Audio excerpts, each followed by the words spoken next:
about that. Sorry about that, folks. I was just I thank my host for reminding me that that I was muted there. So once again, I just want to welcome all of you to Toronto Apologetics. This is Tony Costa.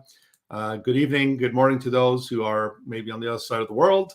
But we just want to welcome you along and thank you for giving up your time to be with us.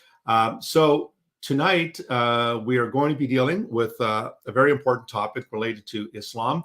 And as you know, if you've been following this channel, we do address a variety, a spectrum of different subjects and topics, particularly dealing with the Christian faith and answering questions of critics and those that are members of other religions, world religions, and so forth. And so we'd encourage you to subscribe to Toronto Apologetics, to like the video. And I'm very confident we're going to have a wonderful show today. So we're going to be talking about Islam. And in particular, we're going to be talking about a very common claim that we hear from Muslims, particularly Muslim apologists. And that is the claim that the Qur'an, the holy text of Islam, is a book that has scientific miracles in it. Now, in all fairness, that is not to say that there have not been Christians who've also made that claim. And so tonight we're not dealing specifically with the Bible, but all to say that there have been some Christians that have tried to, in one sense, in one way or another, have tried to force certain scientific ideas into the Bible. And contextually, if it's not there, then there really should be no reason for doing that. Now, we're not saying, again, we're not positing the idea that the Bible is false. We're not saying that at all. But what we're saying is we want to be consistent. And so I thought of getting a very special guest on today. And I want to introduce you to Thaddeus Billman from Reasoned Answers. Thaddeus, welcome. Hello. Thank you for having me on today. It's a great pleasure, and thank you for reminding me that I was muted, by the way. Yeah, I was going to resort to sign language or something, but thanks, Thaddeus. So, Thaddeus, can you tell us a little bit about Reasoned Answers? Tell us a little bit about your ministry. Yeah, absolutely. Maybe some quick background on how I got into this. I've been interested in apologetics since the time that I accepted Christ as my personal savior, 20 odd years ago. But I never imagined myself getting into public ministry. Some time ago, perhaps 3-4 years ago, I was introduced to David Wood. I was just watching a random video on YouTube, and in the comments, someone said to check out David's content. So I did. And I grew very interested in Islam as a result of checking out his content. I ended up befriending Islam Critiqued. At that time, he had a very small channel. It's not so small anymore, but at that time, he was very available, and ended up befriending him. And I mentioned to him, just in private conversation, that I was doing a talk at my church, apologetic related talk at my church. And he's like, why don't you go ahead and put that on YouTube? If you're already giving the talk, you might as well put it on YouTube. So I thought about it, and I ended up putting it up. It was on the problem of evil, suffering, why we suffer in this world. And, I got a pretty good response from that because people knew me from the comments on his channel and elsewhere. So, I had a little tiny bit of a built-in audience, but enough that it wasn't like I released it and it had 1 view or something. So, it got like, 50, 100 views in the first couple of days. And I was encouraged and I started to develop more videos, and eventually, the Lord kept working on me, and it led me into primarily talking about Islam. The reason I got so interested in Islam specifically is because in my Christian apologetics, I've always been especially interested in the historical argument, the idea that you can prove Christianity true by proving that the resurrection of Jesus is historically probable. And most of the world religions can't really be tested like that. They can't really be tested historically because they don't make any historical claims. Islam, however, like Christianity, is very history-based. It's a religion that is very much dependent on certain proposed historical facts being true. So, I was interested in Islam, and then I also saw the immense need. There's a lot of people who focus on atheism, and of course atheism is a major threat to Christianity, but there's not a lot of people who talk about Islam. And the number of Muslims in the world is 1.6, 1.8 billion. The number of atheists in the world is 100 million or something. So in comparison, although atheism is more prominent in the West, worldwide, Islam is a much bigger thing that needs to be addressed. And of course, all souls are valuable. The souls of atheists are no more valuable than the souls of Muslims. So, seeing the need combined with it matching up with my interests, and I just really got into that. Right. Well, that's great. And David Wood and Colin from As Islam Critiqued are also they're common friends for both of us, actually. And I thank the Lord for their work and your work as well, Thaddeus. And I think your testimony is very much like mine. I became aware of Islam in the early 1990s with it was actually Shabir Ali, who lives in Toronto, Dr. Shabir Ali. He started his Islamic Information Dawah Center in Toronto when it was a little storefront. Now it's expanded to a larger building, but at that time he was actually Muslims were giving out tracts like the way Christians would evangelize, and these tracts were calling to question the deity of Christ. They were calling to question the Bible, its reliability, and so forth. And that's what it took for me to get involved. And my first debate was with Shabir Ali back in 1991. I think I'm showing my age a bit, but it was back in 1991. And one of the things that I remember was the very topic we're going to be discussing, and that is the whole question about science and scientific miracles that nobody would have known. Only God could have revealed this to Muhammad. And and those claims are still floating around, but I've noticed some Muslims have begun to kind of throw them to the side.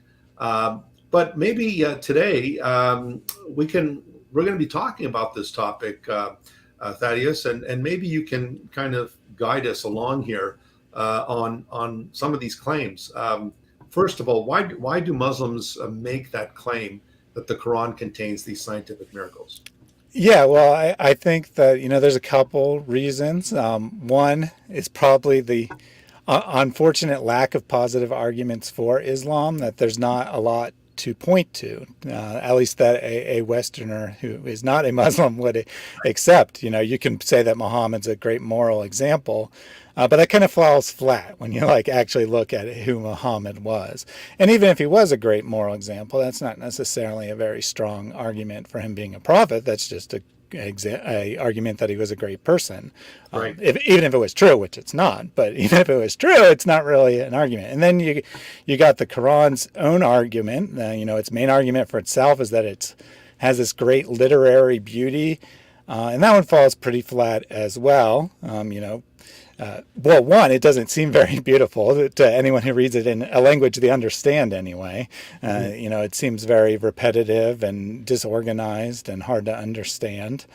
Of course, if someone gives a really talented oration in Arabic, someone might say, well, that sounds pretty beautiful. But even if they say it sounds beautiful, that's not usually an argument that's going to convince a lot of people. Right. So I think that the lack of good arguments is one reason. And another reason, I think, is that Muslims want something that makes Islam modern. They want something that makes Islam seem like it's an up-to-date religion, that it's something that people should be following. And well, what does the West love more than anything else? Well, I mean, maybe science isn't the real answer, but it's one thing you can point to, that the West is very science-based. So they say, yes, I know what will convince those Westerners if the Quran contains science. Yeah, and so a lot of Muslims, majority of Muslims, as you know, Thaddeus, don't know Arabic. 85% of the world's Muslims are non-Arabic speaking. And so a lot of these arguments that we hear are based on, well, the Arabic word means expansion, the universe is expanding, and this Arabic word means this, and so forth. And a lot of these, and again, Westerners that are not Muslims, that are not familiar with Arabic, simply take it for granted that, well, maybe they are right. But a lot of a lot of non-Arabic speaking Muslims simply take the words of Yusuf Ali or Shabir Ali or whichever Muslim apologist is the poster boy. But maybe you can. I know you have a PowerPoint presentation. Maybe you can just lead us along here, Thaddeus, and give us some examples, just some examples of what Muslims claim about the scientific miracles in the Quran, and show us how whether those are true or not.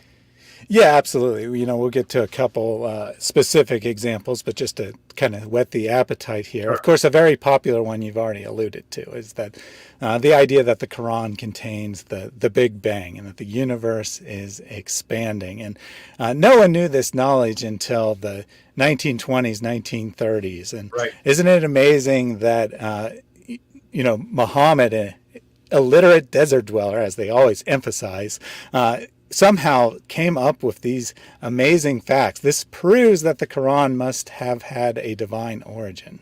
Right, and so I know you have a PowerPoint, so maybe you can share your PowerPoint and you can just give us some examples of these so-called scientific miracles. Absolutely. Yeah.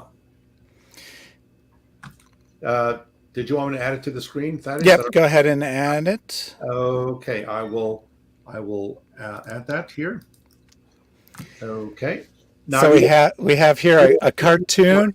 Thaddeus, are you able to change the slides, or do you want me to change? Yep. Yeah, I got it. Okay, good. Okay, and that's supposed to be you, right? Yeah. So this is a cartoon drawing of me when I had a lot more hair. People who are familiar with my channel will know that I recently shaved off my giant beard and cut my hair short. So this was made a little while ago. But you can see I have a microscope there looking into the Quran, scientifically testing it, so to speak, to see if it contains some miracles.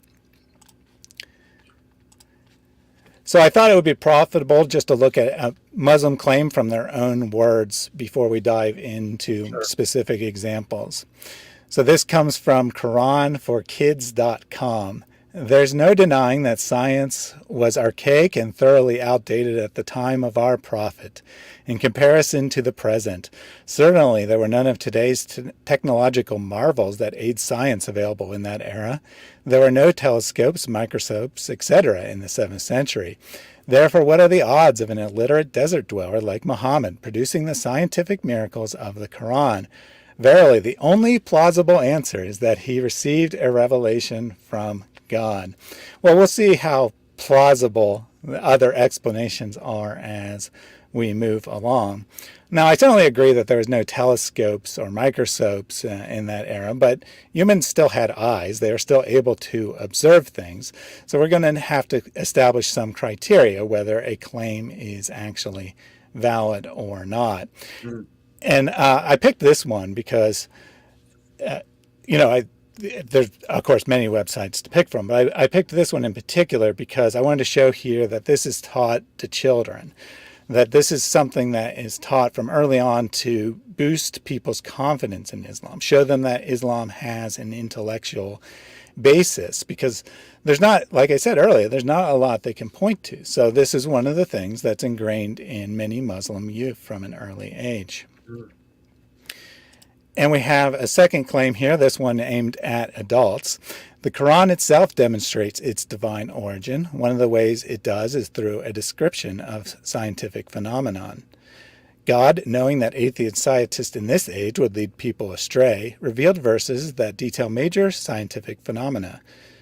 From the tongue of Prophet Muhammad, peace be upon him, an illiterate man in the Arabian wilderness, came descriptions of natural phenomena that have only now been confirmed. Ancient Muslims either accepted these verses literally, or being unable to understand their physical reality, interpreted them metaphorically. However, in today's age, we have seen their truth confirmed. Again, always with diminishing Muhammad. And now I don't actually think that he was probably illiterate. I think that he probably was literate. But even if we say he's illiterate, how does that diminish his ability to pass on orally received knowledge? Mm-hmm. I don't think it does, and it certainly doesn't affect his intelligence. Lacking the technical ability to read and write doesn't make someone unintelligent. But there they are; they're trying to diminish their prophet in order to elevate the status of the Quran. Yeah, very much with Thaddeus, like the Mormons do with Joseph Smith. Joseph Smith was illiterate, and he couldn't have written the Book of Mormon. So it's that same argument. Excellent. So the question we need to ask ourselves is, why should we care? Most non-Muslims, they kind of instantly recognize these claims as nonsense. And so they don't really usually have a lot of interest in addressing them. They just kind of let them fall by the wayside. They kind of see that this is pretty obvious that someone's reading things into the text that aren't there.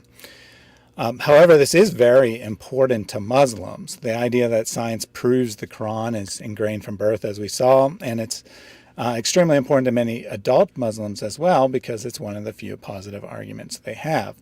And as long as someone believes that the Quran is from God, our other types of arguments might not work as well. Our statement that Muhammad was a very immoral man, or our questioning Islamic history. They can always just point to the Quran and say, well, I know the Quran is from God, so your claims don't really hold any weight. If Muhammad's morals don't match up with yours and he was approved by God, then your morals are wrong. That kind of thing. Do you have any thoughts you want to add about why we should care? Yeah, I do think we should care, because to a lot of Muslims, this is something that keeps them pegged into Islam. And I really believe that the words of Jesus, the truth shall make you free, applies not just to himself, but truth in general. I mean, truth is founded in God. And so I think that by exposing these misrepresentations, we are opening the eyes of our Muslim friends and neighbors to show them that Islam is not only false, but the Quran itself is not the word of God. And as you know, you made the point as well, Thaddeus, that Muhammad, the Islamic sources are very clear that he would have been literate. He was involved in caravan trading that would have involved transactions. The Hadith talks about him signing the Treaty of Hudaybiyyah, and so I think the argument that our Muslim friends use that Muhammad was illiterate is based on Surah 7, 157, where it calls him the prophet who is some English translations say the illiterate prophet. And the word there is ummi, but it could also mean the Gentile prophet, that is a member who is not a Jew. And so what I would say here is that in order to enhance the Quran, a lot of Muslims have to really, as you said, and I like the way you said it, that is, they have to diminish the figure of Muhammad in order to make Islam look more appealing. Yeah, if the miracles of the Quran are really that obvious, it shouldn't matter if Muhammad was the most educated man in the world. They would still be obvious, right? Right, exactly. So it's a non sequitur, really, when you think about it. Absolutely. So the next question we have to ask, is it even a valid claim to begin with? If the Quran did contain miraculous or advanced scientific knowledge, would that be evidence that it comes from God?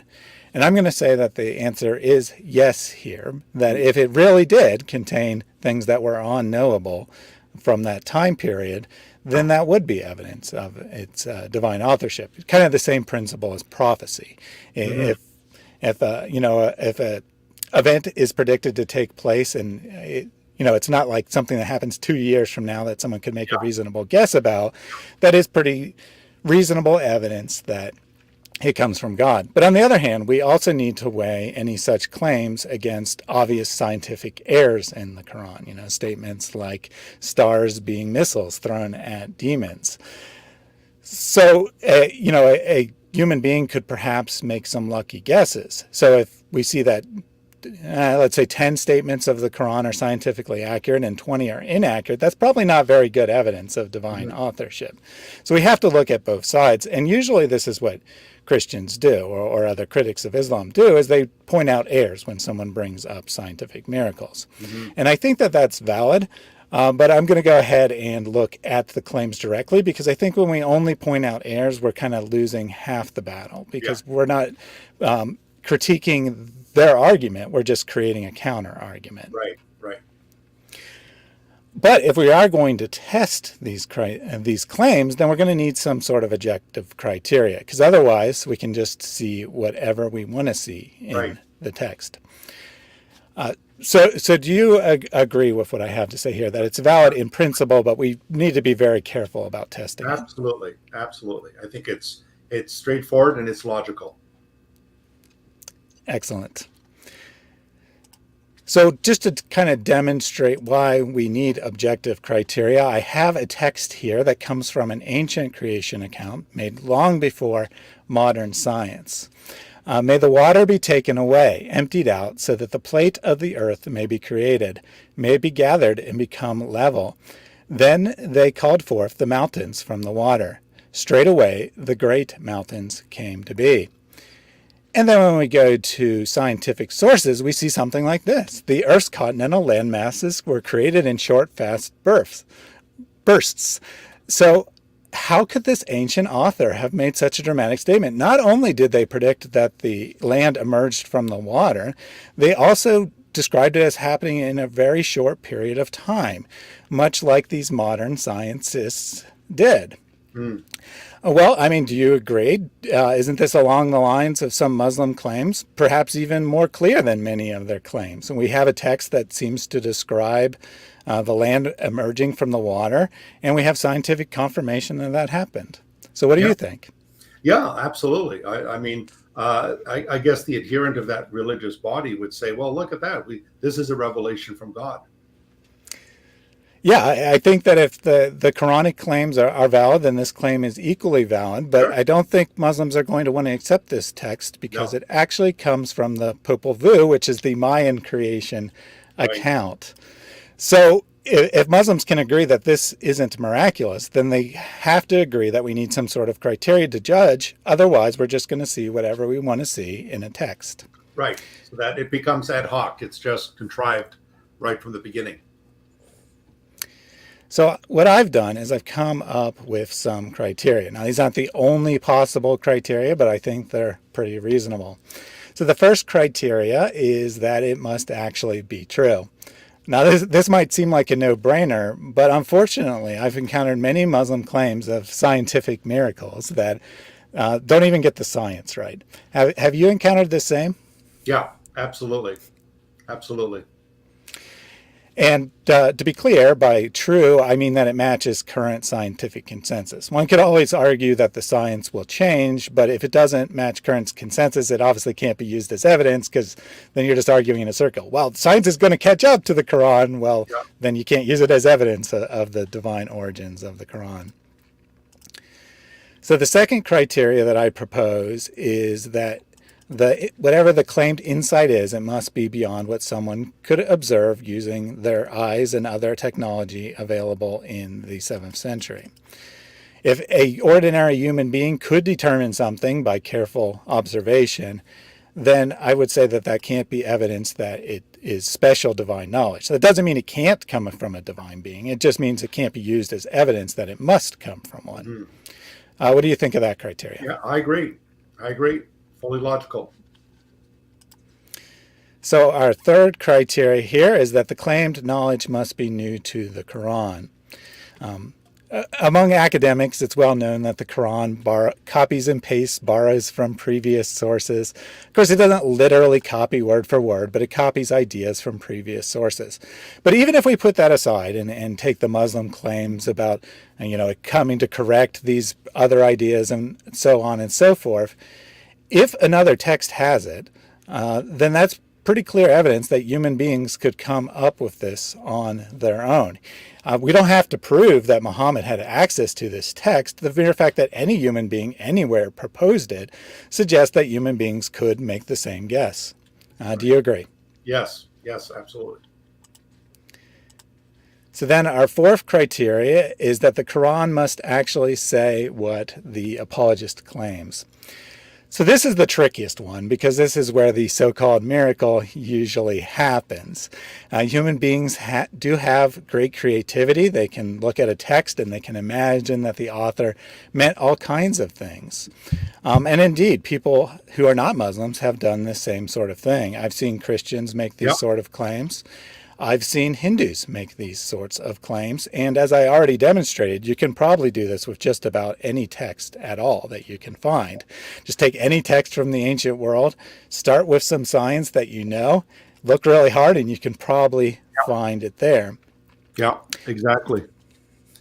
Yeah, one And example of that is, if I can just interject, was yep, Christians making the claim that that the automobile was prophesied in the book of Nahum, the Old Testament prophet Nahum, because it talked about their chariots going through the streets like torches and so forth.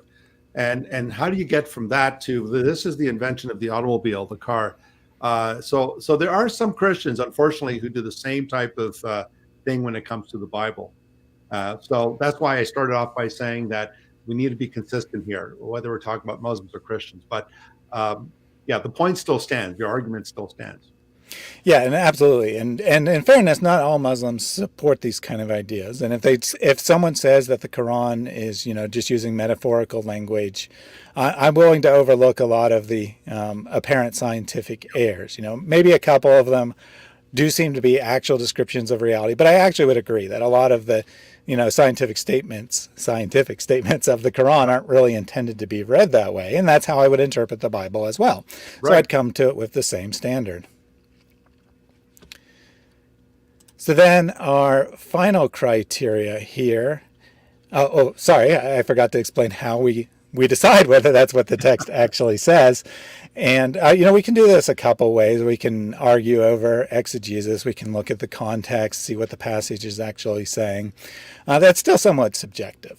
So I propose that if these are really obvious miracles that are intended as signs for human beings to later generations to accept the divine origins of the Quran, then early Muslims should have seen this. If we look to the classic tafsir, they should say something similar. Now, I'm not saying that they'll say the Big Bang is described by this verse, because that terminology is not invented, but they can describe it. They can say this verse teaches that the universe began as a tiny little point and exploded and expanded outward, or something along those lines.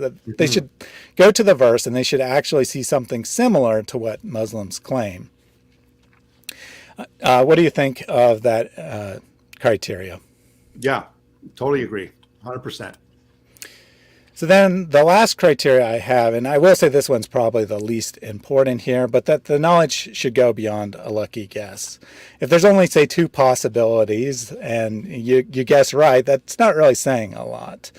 If I say that I flip a coin, I say it's going to come up heads, and it comes up heads, I'm not going to say, this proves that I'm a prophet, or this proves that I had divine knowledge.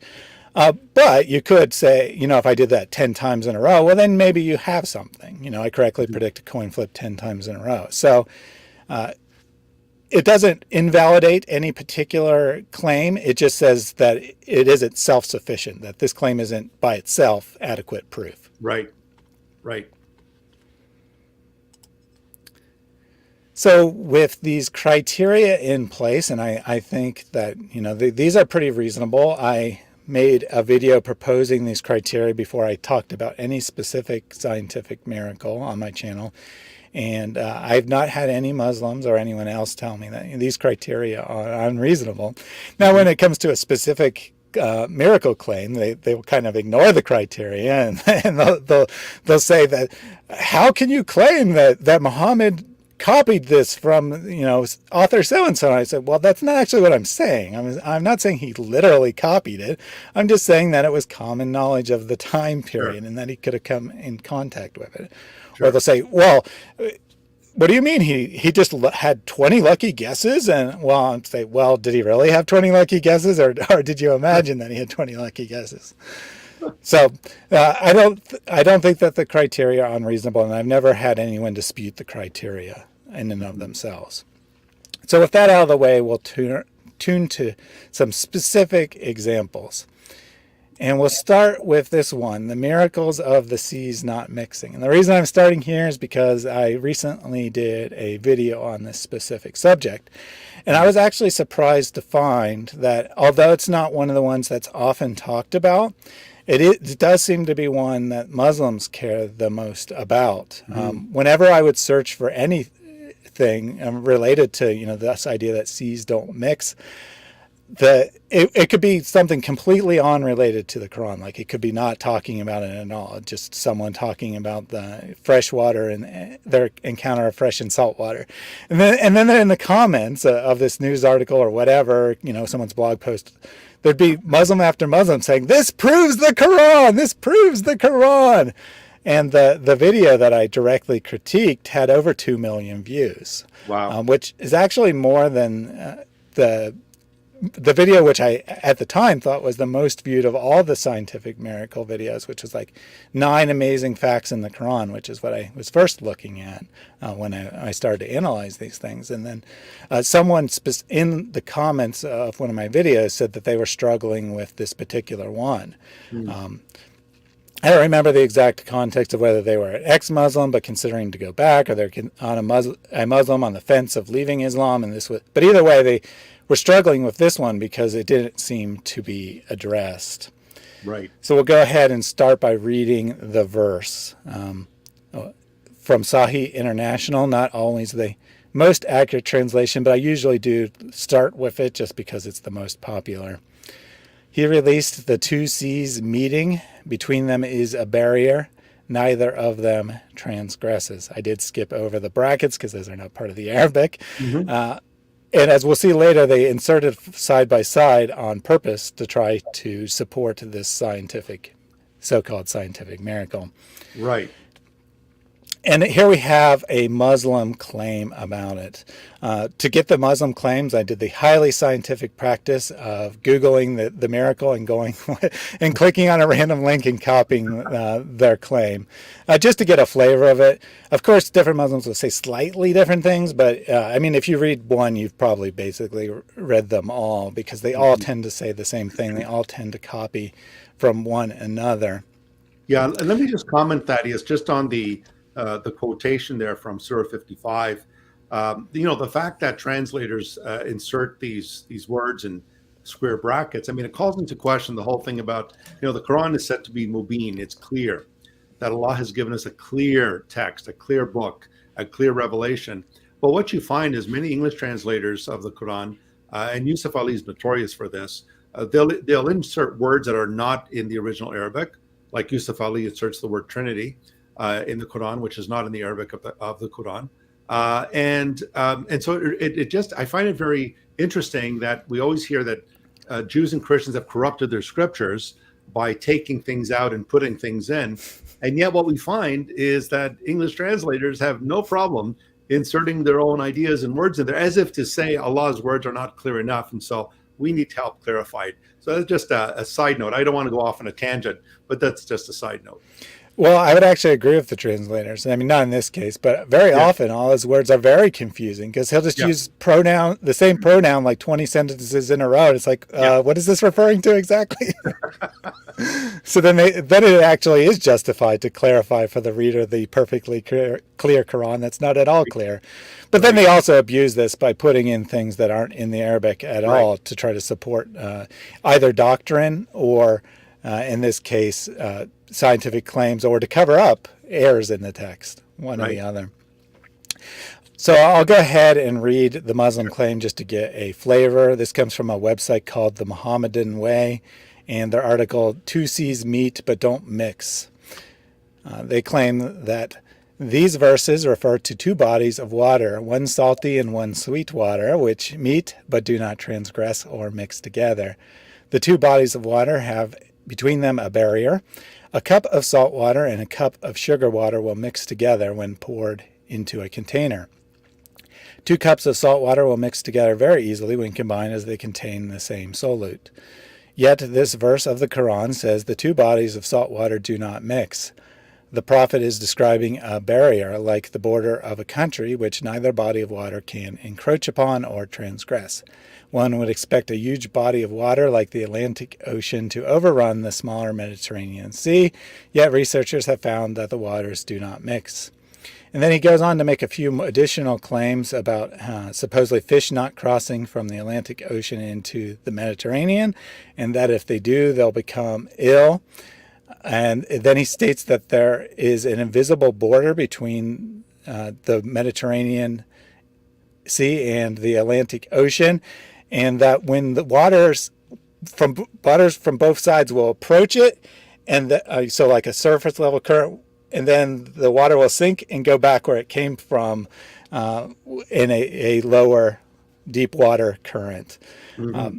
And we're going to find that these are all very strange, bizarre claims. But just what is your first impression of the Muslim claim here and how it relates to this verse? It doesn't make any sense. It doesn't make any sense at all. Very good. And you know, the other thing that's interesting, that even though these verses are supposedly perfectly clear and, you know, they contain a clear scientific miracle, very often you'll find two different miracles claimed for the same verse. Right. And that's kind of the case here, although they will go to a second verse. This is from the same website. They have a second related claim based on 25:53, which reads, and it is he who released the two seas, one fresh and sweet and one salty and bitter, and he placed between them a barrier and prohibiting partition. Now, to me, these two verses sound like they're describing the same thing, whatever that may be. Right. But this Muslim website is going to make this a different but related claim. They say that fresh water is found in smaller bodies of water, such as rivers or lakes, while the large oceans and seas are all salty. Although this enormous salty ocean could easily overrun the sweet fresh water of rivers, for some reason, they cannot encroach on the rivers, and the two waters do not pass the barrier between them.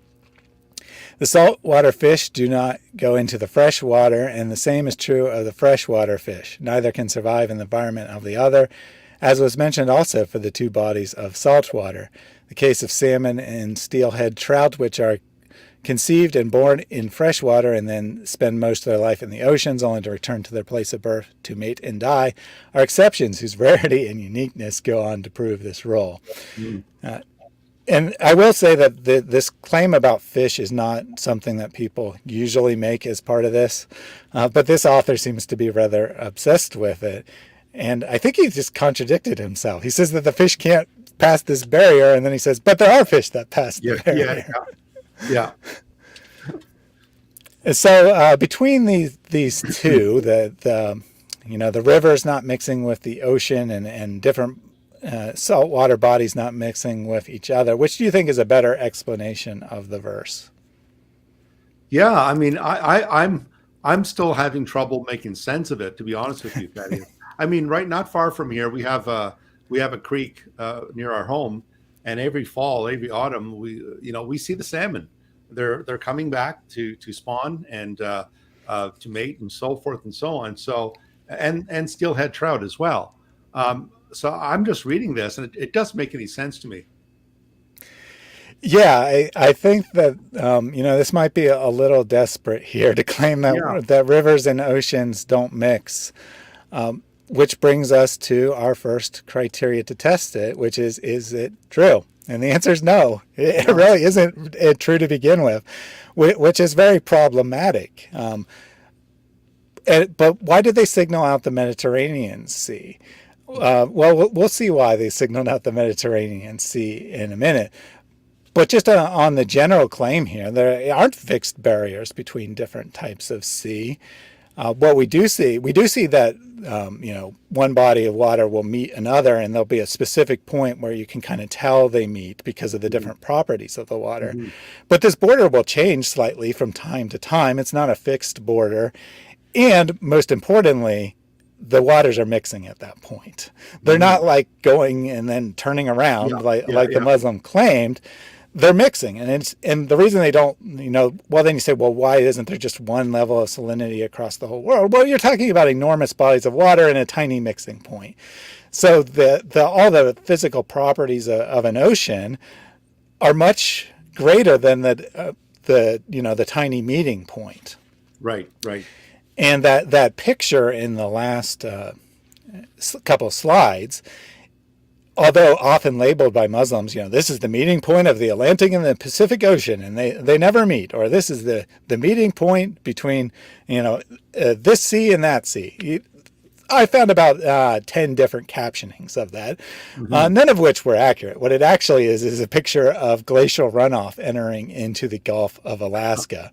So the stark contrast in color is because of all the sediment in the glacial runoff.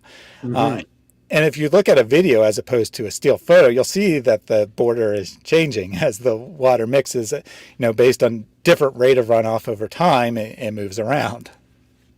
Right. So getting back to the Mediterranean Sea, well, why did they signal out the Mediterranean Sea? And the real answer is there probably isn't any great reason other than the first Muslim to make this claim happened to signal out the Mediterranean Sea. But this particular picture here on the screen, you'll find on Muslim website after Muslim website. Humorously, the picture actually shows the Atlantic Ocean entering into the Mediterranean Sea and a smaller amount of water coming out of the Mediterranean and entering into the Atlantic Ocean. Right. But the coloring has been added by the Muslim. The original drawing was black and white, so they added this color to try to make it look like they're not mixing at all. There's no mixing going on here. Yeah. I did manage to track down the source of this, and it comes from a 1950 geography textbook. And the author, describing what this picture says, what this picture shows says that evaporation predominates over precipitation and runoff in the Mediterranean basin. So the Mediterranean loses water over time. Due to more water evaporating than rain plus rivers entering into it. And because of this, water has to enter in through the Strait of Gibraltar from the Atlantic to replenish the loss. And he says that water is driven through the strait as a powerful current at some 4 kilometers per hour. So in fact, this barrier that can't be transgressed is constantly being transgressed at about 4 kilometers per hour. So they just took this photo out of context, tried to make it into something, and then website after website copied it. None of them went back to the source and saw what this picture was actually describing. It's actually showing mixing occurring. Right. And then just to drive the point home, maybe a little hard to see on a phone or something, but here's a picture of the current maps in the Mediterranean. The solid arrows are surface level currents and the dotted arrows are deep sea currents. And what you'll see is that there's a strong current entering from the Atlantic Ocean into the Mediterranean Sea. And then there's a weaker deep sea current exiting from it, exactly the same as this picture shows. The picture showing that a large amount of water is entering the Atlantic Ocean and then a small amount of water seeping out. Right. Strange that all these scientists are consistent about this barrier being transgressed. Yeah. So we could just stop right there, but let's go ahead and continue to examine. Plus, we do have the second claim about rivers not mixing with the ocean. The Muslim said for some strange reason, we didn't use the word strange, but implied, some strange reason that the ocean doesn't overrun the much smaller river. Well, that's not a very strange reason at all. It's because all you have to do is go to a river and see that the river current is very strong and the ocean current is much weaker. So the river pushes into the ocean and the opposite doesn't occur. And yes, they do mix. The river mixes with the ocean. And even, photos that Muslims sometimes cite like this that supposedly show the muddy water from torrential rain not mixing. If you look carefully, you can see it's clearly mixing at the edges. And, our Muslim friend was a little obsessed with the fishes. Now, I don't think that the verse is actually about animals not being able to transgress the border. It seems to be just about water.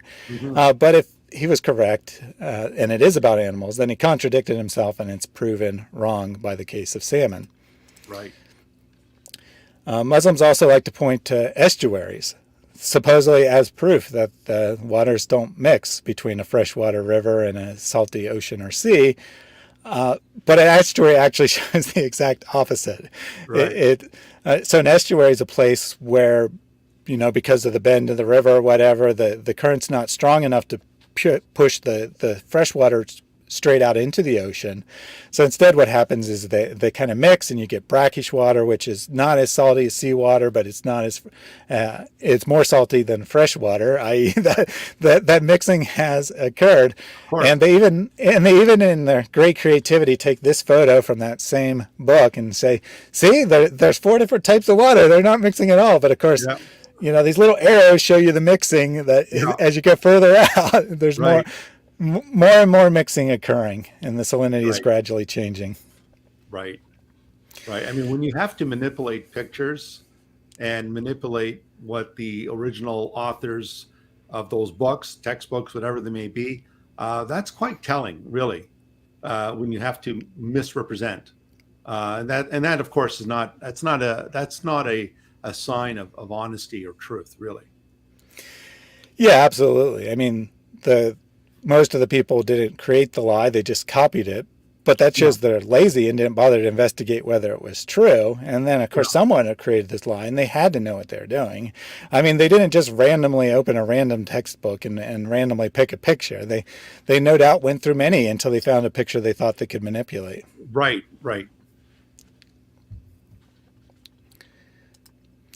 So we could stop because we've already failed the is it true criteria, but just for sake of completeness, let's move on. And let's say maybe there's an alternate meaning. The Muslims have made this claim that isn't true, but maybe the verse teaches something else that we can interpret as a scientific miracle. So in this case, I'm going to jump to criteria 4, which is deciding what the Qur'an is actually saying based on the early tafsir. And I'm going to use Ibn Kathir, al-Tabari, and al-Qurtubi throughout, since these are the 3 best ancient commentaries according to Islam itself. I didn't pick these arbitrarily. These are the ones that Muslims will go to. At least, Muslims have a more scholarly bent when they're trying to understand things. So Ibn Kathir says that the barrier is dry land, and that's all he says about it. Al-Tabari says that the barrier is dry land, or possibly the separation between the sea of the sky and the sea of the land, or a possible metaphorical meaning about sweet and salty people. And Qurtubi offers the same options as al-Tabari. So we have a couple options here. If the verse is about dry land, well, that's true. And I guess we can look at our criteria, but it's pretty obvious that this is something anyone could observe as we go along. Or we can, if it's a separation between sky and land, then this is a false claim. And this is an inaccurate scientific statement, and it's based on the ancient idea of space being filled with water, and there being some kind of protecting barrier to keep the water out. Maybe it's semi-permeable that allows it to rain, or it's a miraculous action of God that allows it to rain, whatever the case may be. But that's what it would be based on if it's separating the sea. So in this case, it would literally be the air between the surface and the sky. And then if it's the metaphorical meaning, then there's obviously nothing scientific to test at all. And if Muslims want to adopt that, fine, but don't claim it's a scientific miracle if it's metaphorical. Right. Nope, I agree with that for sure. And I think that the dry land is probably the most likely given the context of the verse, because it's at least in Surah 55, it's a list of readily apparent signs. Everything else in the list is things that anyone could see. And it's kind of just talking about how wise God is to have set up the nature of reality the way he did. I think that the separation between sky and land is also plausible, but since it's scientifically false, we'll just go with the most generous interpretation and say it's about dry land. And then the other thing I'll point out is that every time this phrase occurs in the Quran, and these 2 verses kind of describe it, but then there's several other where it's referenced. They're not. It doesn't really work for a miracle interpretation, but it's referenced that there's 2 seas, and it's always mentioned the 2 seas. It doesn't just seem to say just any random two seas. It seems to think there's only two seas, which makes sense if it's talking about the two types of water. Right. Certainly any person at that day would know that there are multiple freshwater things and there are multiple saltwater. But if it's talking about the two types, then I could see how that would work. Right. So any thoughts from you on the meaning of the verse before we look at the other criteria? Yeah, I mean, I would accept your view as well that if the two seas are referring to salty and fresh, that's totally understandable. But yeah, I mean, it's pretty straightforward. Excellent. So then we'll go on to the rest of the criteria. And the first question is it observable to a 7th century person? And if we're talking about dry land, well, that's obviously observable. All that takes is some eyes to see that fresh water is often separated from salty water by dry land. Mm-hmm. And it's also, even if we're going with the Muslim claim about this being mixing of, or supposed not mixing of rivers and salty bodies of water, as that picture I showed earlier demonstrates, anyone who went to the coast at the right time would see that there is some resistance, that the mixing doesn't occur instantaneously. Mm-hmm. And even if we're talking about the meeting place of two oceans, this would be observable by fishermen. They would feel the effect of currents on their boat. They might see some visual signs of slight variation in color, not dramatic from that picture, but slight variation of color, maybe see some bubbles of air where the two currents are kind of in conflict. Mm-hmm. So any way you stack it, this is observable with the 7th century technology because all it requires at most is a boat. Yeah. So then the next criteria is it original to the Qur'an? And of course, this one's going to be false as well because the idea that there's two types of water isn't unique to the Qur'an. This is something that people presumably knew from the beginning of human civilization. Since if you drink salt water, you're going to get ill at least, if not worse. And of course, many people talked about fresh and salt water being of distinct nature, not always mixing instantaneously, and even about two seas meeting. I just have a couple quotes to illustrate this. I mean, I think it's pretty obvious that people talk about it, but just to prove the point, we have a passage here from the 3rd chapter of James, which says, "Does a spring pour forth from the same opening both fresh and salt water? Can a fig tree, my brothers, bear olives, or a grapevine produce figs? Neither can a salt pond yield fresh water." Now, I don't think in this case the Quran is influenced by the Bible. I'm just citing it as an example of how this would be common knowledge, that there's a distinction between fresh and salt water. Sure. Pliny, in his book of natural history, talks about finding patches of fresh water floating on the surface of the sea. He writes, "In fact, the nature of water is also not deficient in marvels. Patches of fresh water float on the surface of the sea, being doubtless lighter." So not only did he notice that fresh and salt water don't mix, that they don't always mix. Of course, they can mix, but they don't always mix because of the properties of fresh water being lighter. And he even says why, and because it's lighter. There are other scientific reasons in addition to the weight, but he guesses one of them. And then the book of Acts speaks of the meeting place of two seas. But striking a reef, which in the Greek is literally the place between two seas, so a reef or a sandbar, which incidentally demonstrates another way that people would know that currents meet at a specific place, because a large amount of sediment gets deposited where the currents are in conflict, and then their boat might run into it. So they ran their vessel aground on this meeting place of the two seas.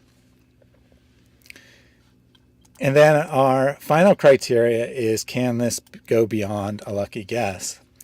Well, in this case, I think it's pretty obviously no, because there really are only two possibilities. Either it mixes or it doesn't mix. Right.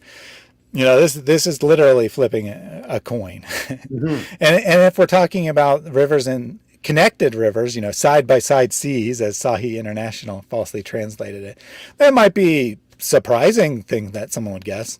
It's also wrong, though, so I don't think you get much credit for guessing something that's unlikely and is actually false.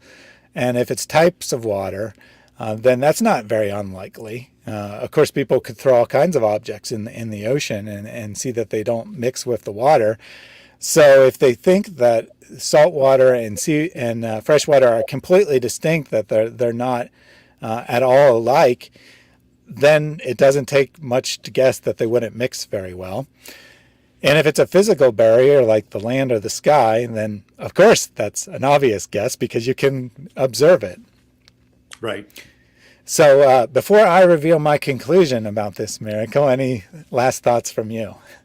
No, I think it's either A or B. It's either they mix or they don't, and we know that they do. So I think it's a pretty clear and shut case. Absolutely. So my conclusion is there's no miracle here. You can take your pick. Either it teaches what Muslims claim it teaches, in which case it's scientific error, it's not accurate at all, or you can say that it's dry land like the early tafsirs did, and then it's obvious knowledge and there's no need to propose divine origin to explain it. Right. So we'll move on to the second one. And this one is definitely one of the most popular. It's one that they'll actually give to Westerners that they're trying to convert. The saltwater one is more an internally important one, and this one is definitely one they use in Dawa. Yeah. Before you jump in, Thaddeus, let me just mention, just to our viewers, again, if you're just joining us, I want to welcome you to Toronto Apologetics. I'm with Thaddeus from Reasoned Answers, discussing scientific miracles in the Quran. If you are interested in following Thaddeus and his ministry, I've placed the link to his YouTube channel in the description box. So all of the information is there. And if you have any questions for our guest, please place them in the chat. If you place a capital Q there, and then give us your question near the end of our show, I'll peruse through the chat box and I will grab your questions. So just to let you know, if you have any questions, please put them in the chat, put a capital Q, and then we will get to them near the end of the show. Absolutely. And we do have at least one Muslim in the chat under the name Islam is my identity. And I just wanted to say I'm glad you're here. I hope you approach this material with an open mind. And I'm not saying that if you reject scientific miracles, you have to reject Islam. But I think you should at least be honest with yourself and say that these are not really evidence for it. That doesn't mean it's evidence against. It's just not evidence for. Right. So we'll look at the miracle of the expanding universe. This can also be the miracle of the Big Bang. They're two slightly different miracles. Frankly, the idea that the Quran teaches the Big Bang is so ridiculous that I didn't even want to look at that. I'll just look at the less ambitious claim that it teaches the expansion of the universe. According to 5147, and the heaven we constructed with strength, and indeed we are expander. I will give Sahih International credit here that at least they translated this as a noun. Some translations falsely translate it as a verb and say like we are expanding it or something like that. And for our Muslim on this one, we have an article from website Al-Islam, the Quran and Cosmology. At the time of the Holy Quran was revealed, the human understanding of the nature of the cosmos and the movement or the stillness of the heavenly bodies was extremely primitive and obscure. The concept of the expanding universe has been universally accepted by the scientific community as fact. This discovery was first made by Edwin Hubble in the 1920s. Yet some 13 centuries before this, it was clearly mentioned in the Quran. It should be remembered that the concept of the continuous expansion of the universe is exclusive to the Quran. No other divine scriptures even remotely hint at that. Well, we'll get to that last claim there in a little bit about other scriptures not teaching this. But what are your general impressions of this miracle? I don't really see it as a miracle. And I think even the translation there, I think is dubious. And I don't even think it has the idea of expansion. I think the Arabic word there communicates another idea. Yeah, and when we see the tafsir, they're going to agree with you that this is actually teaching something different than the Right. modern translation. But in fairness, I think this is probably actually one of the better claims of the. I mean, it's kind of hard to judge because they're all not very good, but Mhm. I'd say this is probably one of the better ones because it's at least kind of sort of there in the text, whereas most of them are just completely made up and not in the text at all. But we'll go ahead and go through the criteria. We can handle the first two pretty quickly. Is the science correct? Yes, it's correct. There are some scientists who still don't accept the expansion of the universe, that think something else, but they're in the extreme minority. Almost all modern scientists accept the expansion of the universe. And was this directly observable that the universe is expanding in the 7th century? No, not by, you cannot directly observe that.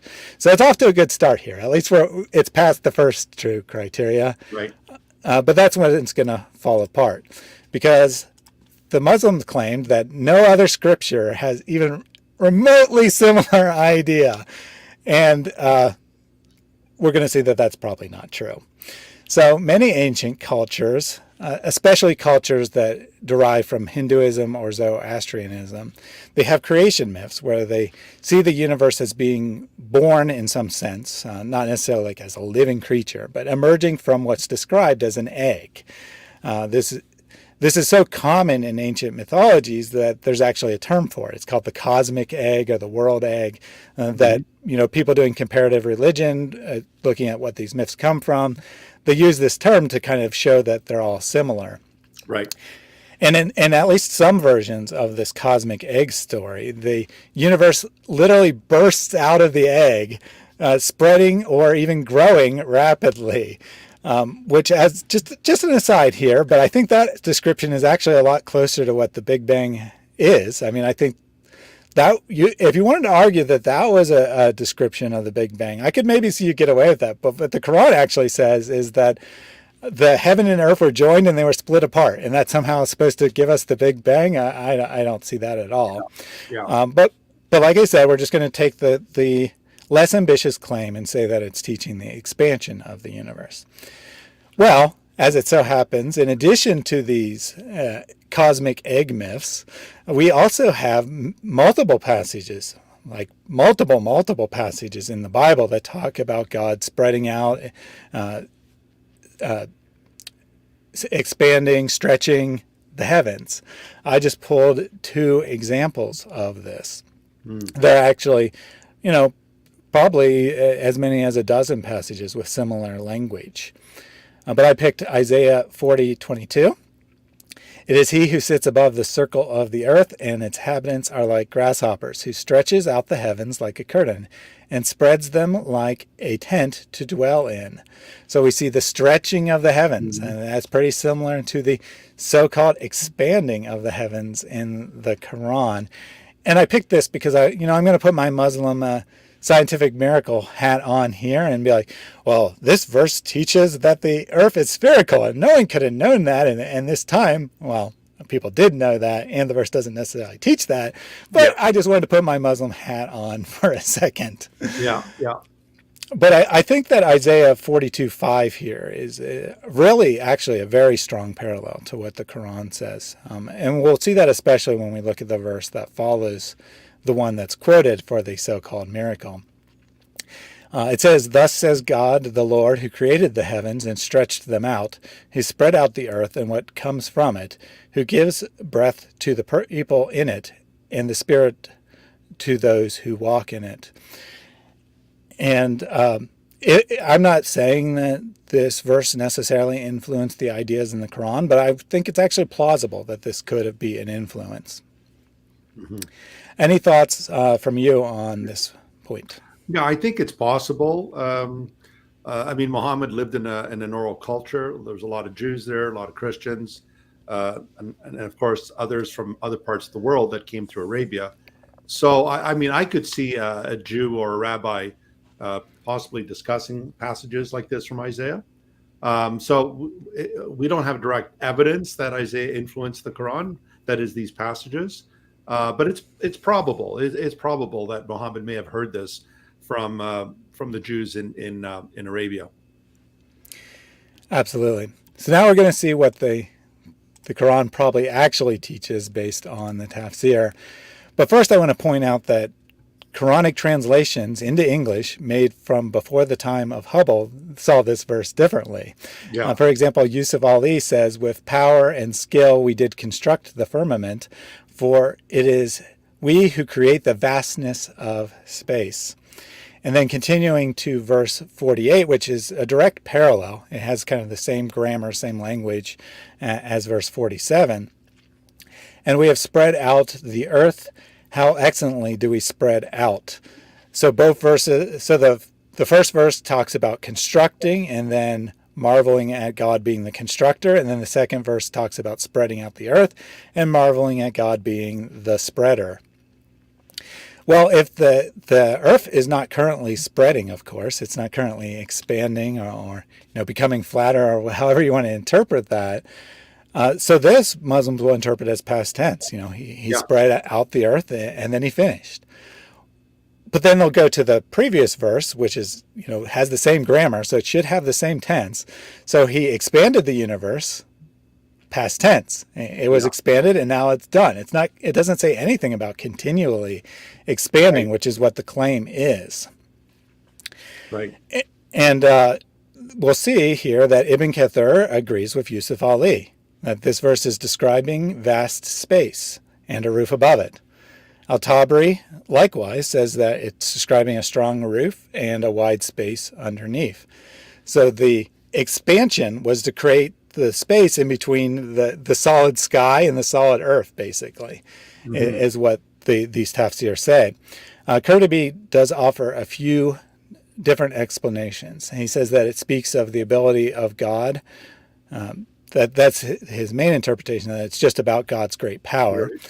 And then about the space specifically, he says that it's either the space between man and God, or it's about the abundance of life on earth, that life was expanded by the rain created by this process of creating the earth, as we'll see a bit later in a different miracle, or it's about the enrichment of humanity. So none of them speak about anything about the universe or the world or space or anything like that continually expanding. Right.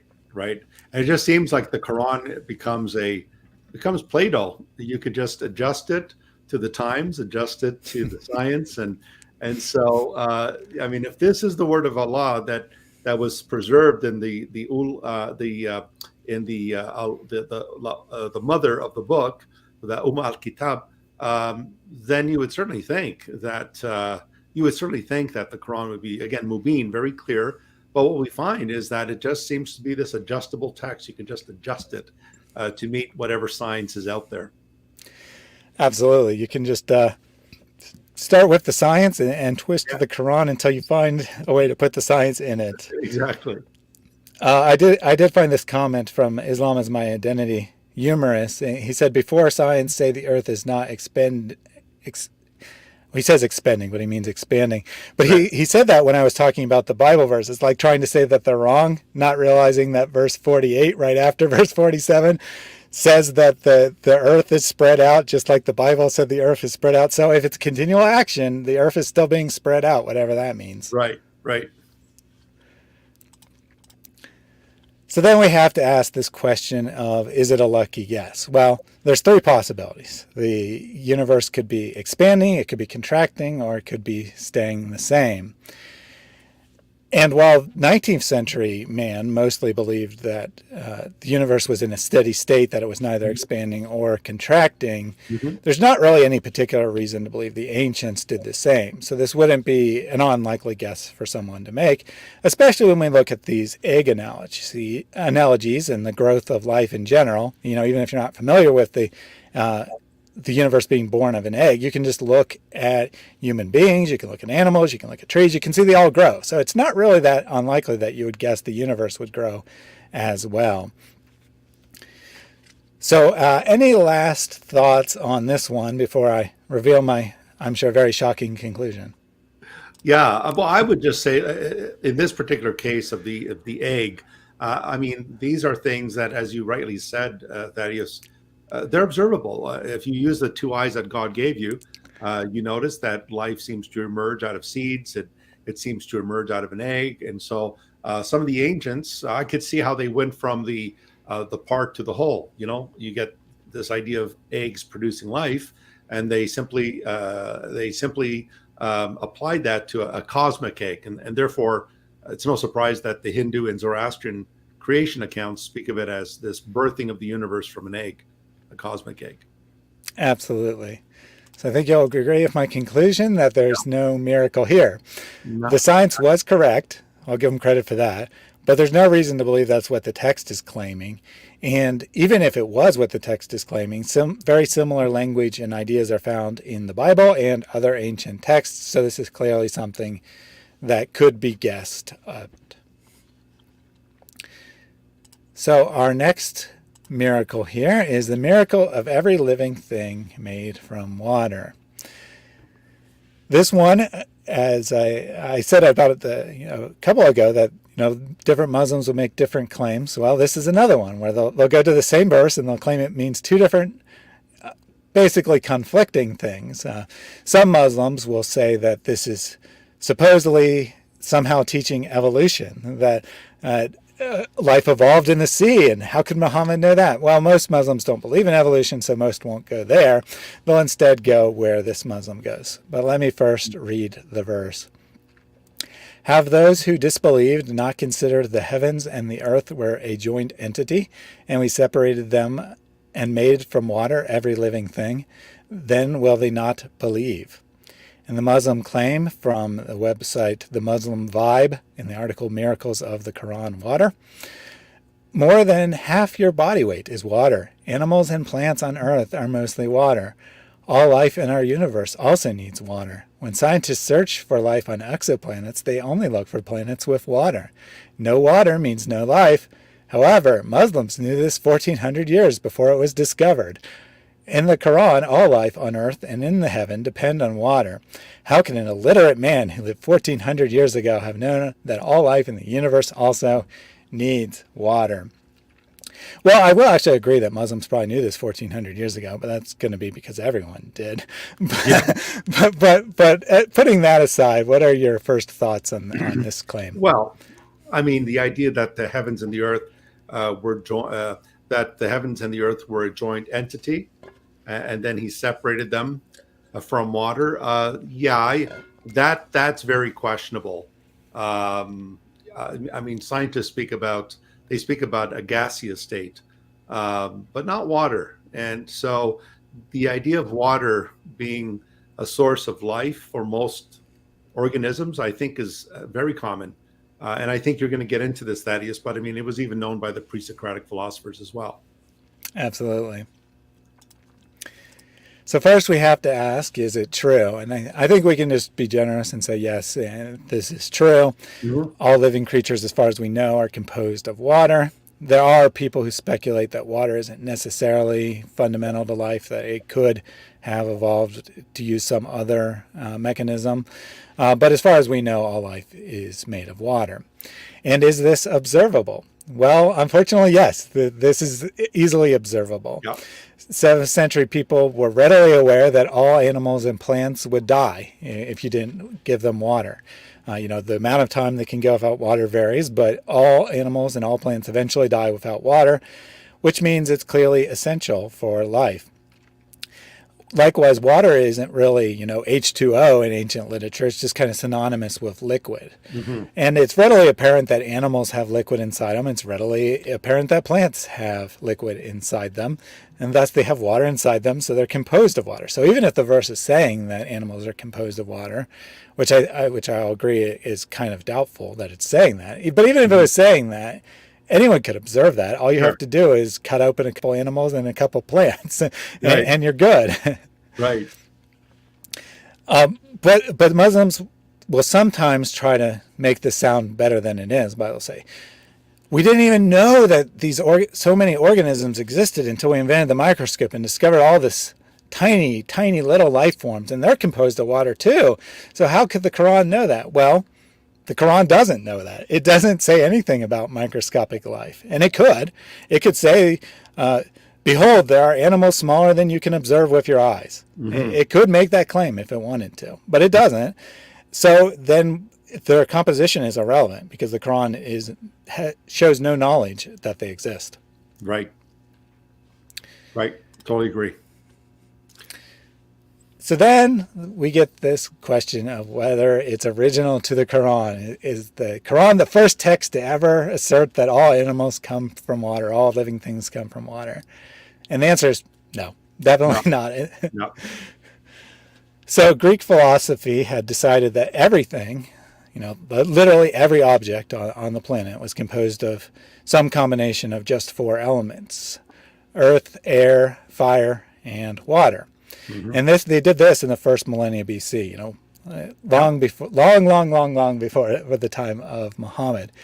And indeed, other cultures who probably didn't have direct influence of the ancient Greeks have very similar ideas. So this suggests that this idea probably predates the invention of writing. The idea that there's 4 elements, as described there, probably goes back to close to the beginning of human civilization. Mm-hmm. And I think that it's not conclusive, but I think there's probably some pretty solid evidence that the Quran believes in 4-element theory and thinks that everything is composed of one of 4 things. And as evidence, there are other places you can go, but I'd like to go to 55, 14, and 15, which says, he created man from sounding clay like unto pottery, and he created jinns from fire free of smoke. And it may not be obvious to your eye how this supports 4 elements, but clay is, in 4-element theory, the combination of earth and water. Mm-hmm. And smoke is synonymous for air. Mm-hmm. And this particular phrase, fire free of smoke, is a common way to describe pure fire, mm-hmm. fire that's not mixed with anything else. Right. So I think that there's a good chance that the Quran probably believed in 4-element theory. Mm-hmm.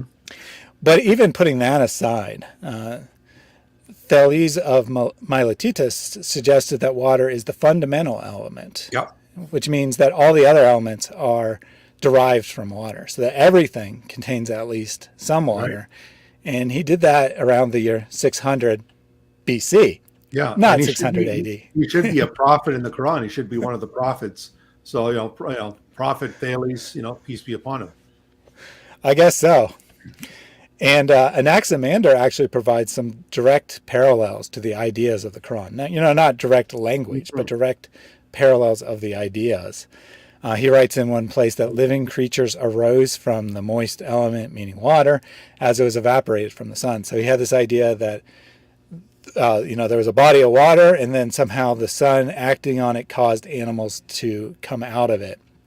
And elsewhere he says the first living creatures were produced in the moist element. 2 statements that would seem to suggest that living creatures specifically are composed from water. Mm-hmm. Any thoughts you'd like to add before we look at what the Quran says? Yeah, I mean, I think the case has been well stated that the ancients viewed water as, like we do today, as absolutely essential to life. You don't hydrate yourself, you'll eventually die in due time. Animals and plant life as well. So just to use an old adage, this isn't rocket science.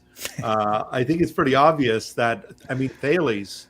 I taught a course in history of Western thought at Toronto Baptist Seminary, and we looked at the pre-Socratics, and we talked about the 4 elements, and then we get to that 5th element known as the quintessence. Literally, the quintessence literally means the 5th element, that one that binds them all together. But certainly, it's very clear that these ancients understood water as necessary for life, and as you rightly pointed out, some of them posited the idea that life emerged from water. So this is really nothing new. There's nothing miraculous here. And if you're living in Arabia in the hot desert, you better believe water is essential for life. So I don't think there's nothing extraordinary here. Absolutely. And that last statement reminds me that the video that I was directly responding to, that 9 miracles or 9 astonishing facts, something like that in the Quran, they say, how would a desert person know that water was important? There's barely any water in the desert. I'm like, yeah, that's how they know it's important. Yeah, it's one of those duh. Yeah, exactly. So then we'll look at what the Quran says. And if we only looked at that little phrase, every living thing from water, we might say, well, that's pretty obvious. That's got to be what the verse teaches, right? Yeah. Well, oddly enough, the tafsir generally don't see it that way. And the reason they don't see it that way is because the first half of the verse about how the heavens and the earth were joined and then they were separated. And so they seek to explain the second half of the verse in light of the first. They think the two ideas are connected. And they might be right about that. I mean, it's kind of one thought. Maybe they do share some connection. Maybe it's not just two random things that have nothing to do with each other. Mm-hmm. So Ibn Kathir says that the heavens and the earth were originally joined together. When they were split, the sky was created and rain brought forth life. So what it means when every living thing is created from water, what it means is that rain came and then life was able to arise after the rain hit the earth and provided water. Al-Tabari offers various opinions on the splitting. There's a number of different Muslim interpretations on what the splitting means. But all of the interpretations he offers all seem to agree that rain is what the second half of the verse is about. And Qurtubi likewise offers various opinions on the first half, and he offers more diversity on the second half, saying that it could be rain, or it could mean that everything needs water to survive, which obviously is a very easily observable fact, or that everything was made from solid water or ice, or that everything was made from water. So he does actually offer the Muslim interpretation, but it's only one of like 5 options he gives, and it's the last one he offers. Yeah. So we'll give this, a slight chance of actually being what the Quran teaches, but most likely it probably means rain. Right. So could this be a lucky guess? Now, this one's kind of a little hard to decide, because if we're assuming the Quran believes in 4-element theory, well, then there's obviously 4 options, or, 4 basic options. You could say there's various compositions, but at least one of those 4 has to be mentioned, right? Right. But if we're just looking at objects in general, we're saying that there are, some idiot could say all life is composed of stone, or they could say all life is composed of trees, or whatever. So, yeah, they're usually stoned when they say that. That is, yeah. So I guess just purely on this lucky guess criteria, I guess I can give this one a pass and say that it could go beyond a lucky guess. But of course, it's easily observable and whatnot. So any last thoughts on this one before I reveal my conclusion? Yeah, I was just going to add, Thaddeus, that in Genesis, the idea of rain coming on the earth, this may have been influenced by the Bible, because in Genesis chapter 2, where it talks about the summary of the creation of the heavens and the earth, it points out here that let me just find the verse here. So it's in chapter 2, and starting with verse 4. This is the account of the heavens and the earth when they were created, when the Lord God made the earth and the heavens, and no shrub of the field had yet appeared on the earth, and no plant of the field had yet sprung up, for the Lord God had not sent rain on the earth, and there was no man to work the ground. So it's very possible that this may have been this idea of the rain coming on the land and producing life, vegetation, and so forth may have been influenced by Genesis 2. Yeah, you're right. The Muslim commentators at least could definitely be influenced by that idea. And it's actually interesting, the commentators, this is just an aside, but they often reveal that they know the source text the Quran is based on. That the Quran will just provide some vague statement, and then they'll fill in a bunch of details from the source texts. Yeah. So they seem to be aware that the Quran has borrowed from these texts, and so they fill in some of the details that the Quran leaves out. Yeah, yeah. So, shockingly enough, my conclusion is there is no miracle here. We'll say that the science is correct, and it could even go beyond a lucky guess, but it's easily observable. And it's also well-known information by the time the Qur'an is composed, compiled, written, however you want to phrase that. Sure. And the Muslim claiming that later, only much later, were microscopic creatures discovered that are made of water is totally irrelevant because the Quran doesn't show any knowledge of that. So it can't be used as evidence one way or another. Right. So our last miracle for the day is iron being sent down. Just jump right in with the verse here, 57:25. We have already sent our messengers with clear evidences and sent down with them the scripture and the balance that the people may maintain in justice. And we sent down iron, wherein is great military might and whose benefits for the people, and so that Allah may make evident those who support him and his messengers on scene. Now, I'm betting if you just go to this verse and ask any random person on the street, and even if you tell them there's supposedly a scientific statement in here, they're not going to guess what it is. But I'm sure you know what it is.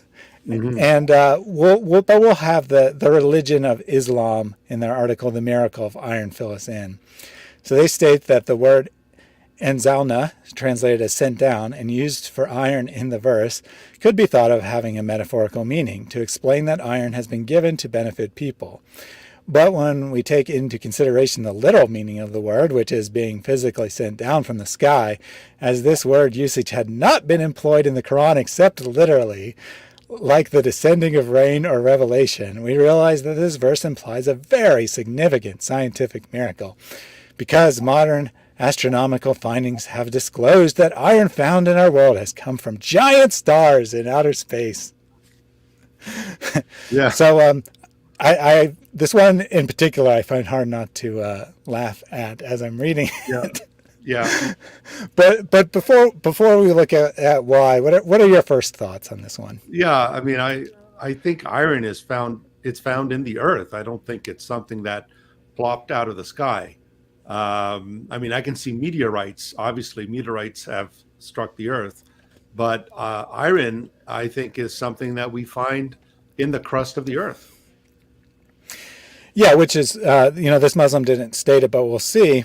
Yeah. When he says giant stars in outer space, what he's referring to is that heavy elements are created in supernovas, which is true, but we're going to see that that's pretty irrelevant as we take a closer look here. So our first question is it true? And sort of. I mean, it's sort of true. Like I just said, all elements heavier than helium are only formed in supernovas. They don't exist outside of stars exploding. But, I mean, not really. Our entire solar system is made of debris of previous supernovas because our solar system is younger than the age of the universe. So that means if we're taking this literally, then every single thing on Earth is sent down, but somehow it's only miraculous when it refers to iron. And it's also slightly true that a small amount of iron, as well as other heavy metals, does land on Earth from meteorites. However, the vast majority of the iron that's on Earth now has been there since its very early formulative days. So basically the same thing you just said. And that, most of the iron is mined out of the earth. Very little comes from meteorites. So then the question is, was this observable? And in principle, someone could watch a meteorite hit, find the debris, and conclude that it included iron. Now, you might think that this is pretty unlikely, that this is a pretty ridiculous claim that I'm saying it could be observable. But actually, that's apparently what happened, because the ancient Egyptians reached this conclusion long before the time of Muhammad. Quoting an article here, to the ancient Egyptians, iron was known as the metal of heaven. In the hieroglyphic language of ancient Egyptians, it was pronounced ba-en-pet, meaning either stone or metal from heaven. So the Egyptians apparently concluded that iron had come from heaven. And the earliest iron objects we have have been proven to be from meteors, that people harvested meteors. They didn't necessarily have to see it descend, but they could recognize that something was the debris of a meteor, and they harvest iron from that because iron, unlike the other metals used for warfare, is very difficult to smelt. It's very difficult to get a high enough temperature to melt it and form it. So before the technology to do that was invented, people made weapons and other precious objects out of iron that they harvested from meteors. So then the question is, was it original to the Qur'an? Well, obviously not, given what I just said about Egyptians. Yeah. But this discovery is not actually unique to the Egyptians. They called it metal from heaven, and it was actually part of their mythology that outer space, heaven, however you want to refer to it, was actually made up of iron. That this is the primary substance of the heavens. But in addition to Egypt, many other cultures had sayings about iron coming from space as well, presumably for the same reason. They observed that it was found in meteorites, and it was very valuable because it's harder than other metals. So then they attached great significance to it and gave it names like metal from heaven, like the Egyptians did.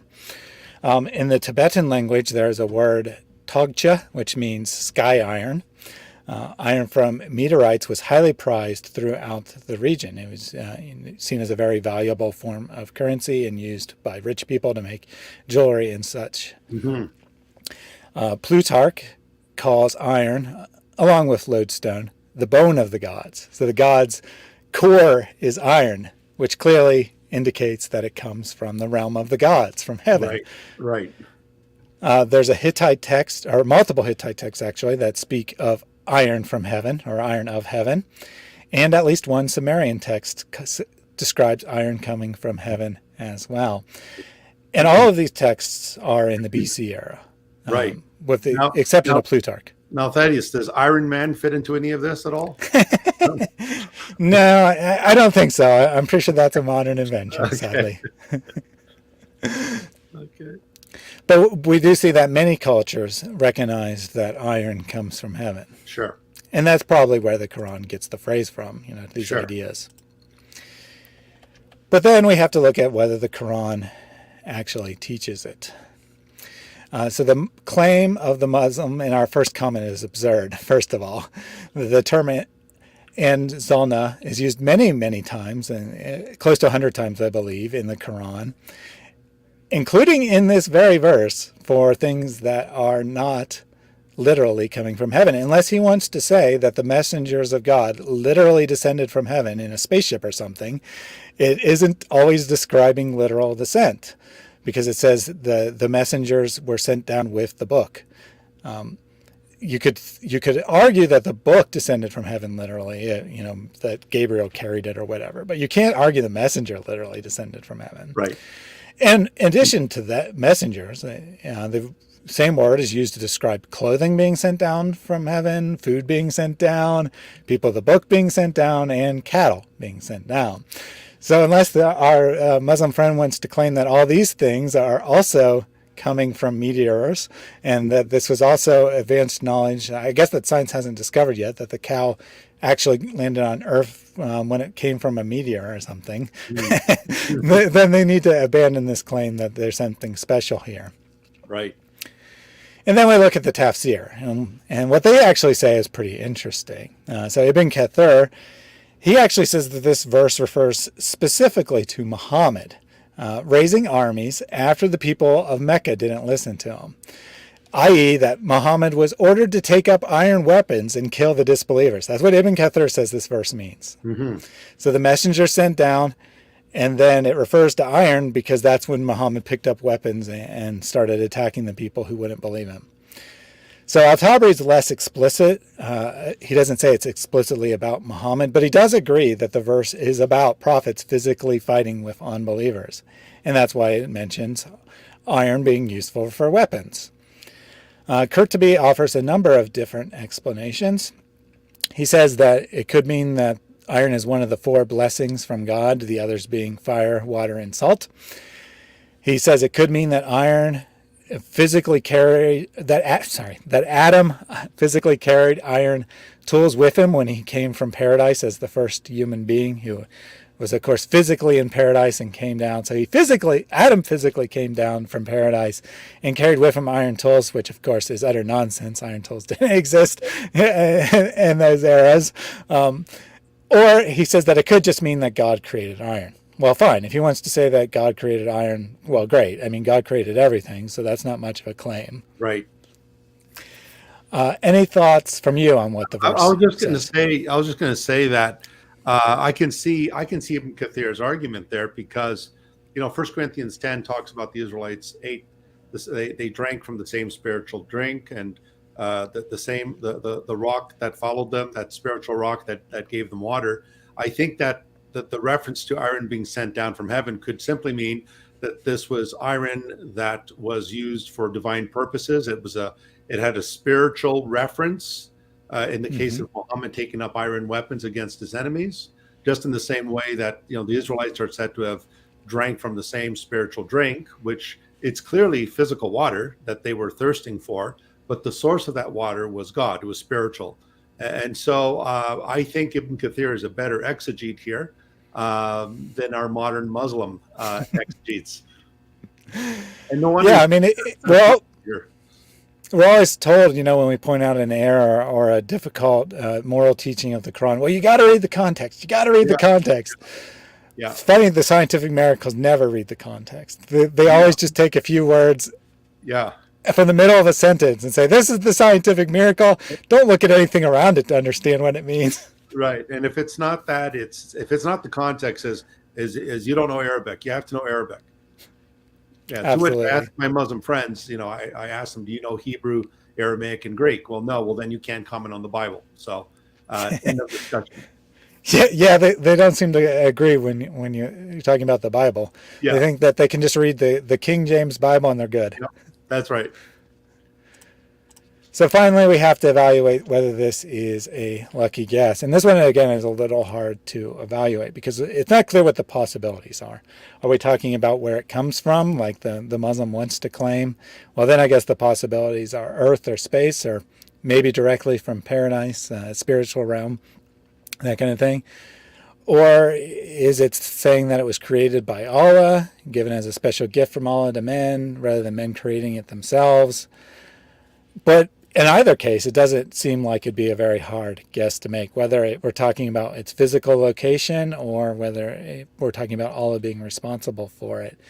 So given the relative rarity of iron and its extreme usefulness, especially in warfare, then it's probably not that hard of a guess to make. I mean, if you see something's rare and useful, you're probably going to say that it comes from God in some sense, either physically from space, physically from the spiritual realm, or that it was created by a divine miracle. So right. I don't think this is a very hard guess to make. Yeah, it's like the old saying, that wine was the nectar of the gods. And I think all that means is, wine is a great drink. It makes people happy. It makes them forget their woes. And so since it has this almost hypnotic effect on you, they simply thought it must be divine. It must be the nectar of the gods. Definitely. So shockingly enough, my conclusion is, once again, that there is no miracle here. Yeah. At best, we can say the science is deceptive because they're trying to equate iron being produced in a supernova with it being sent down. Mm-hmm. And even if we give them the science, this is something that is plausibly observable. Might not be the easiest thing to observe. It's certainly harder to observe than, say, the barrier between dry land or the barrier of dry land between seas, but it is in principle observable. And more importantly, this was well-known information as saying that existed in the ancient Near East that Muhammad could have easily drawn from. Mm. And most importantly, there's no strong reason to believe the Quran is making any such claim at all. Mm. So we come to our conclusion then, our overall conclusion. I mean, we could look at many other miracles. Mm-hmm. I thought about doing the granddaddy of them all, the embryology claims, because that's kind of where the scientific miracles started. But that one's actually a really big subject because there's so many Yeah. embryology-like claims in the Quran, and I don't want to make this, super, super long. So maybe part two we'll do embryology Yeah, no, I'd someday. love to do that when we get you back. Yeah, for sure. But for now, we'll go to the overall conclusion, and then I'd be happy to take any challenges or questions from Muslims. Hmm. So, conclusion. All the verses we looked at today, and I think probably all of the scientific claims, I don't want to say definitively all of them, Mm. but in my experience, they're always based on twisting the verse. That the ancient commentaries will teach something very different than what the modern Muslim claims that the verse teaches.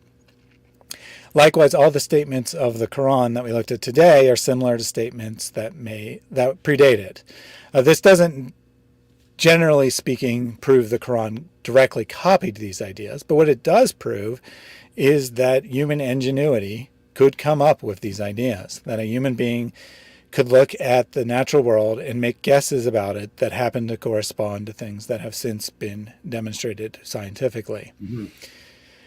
Some of the science we looked at was sketchy as well, which unfortunately is not uncommon in these miracle claims. I'll often see people claiming something which the verse doesn't teach and isn't even scientifically accurate to begin with. You think they'd at least start with an accurate scientific statement before twisting the verse, but I guess they can't always get there.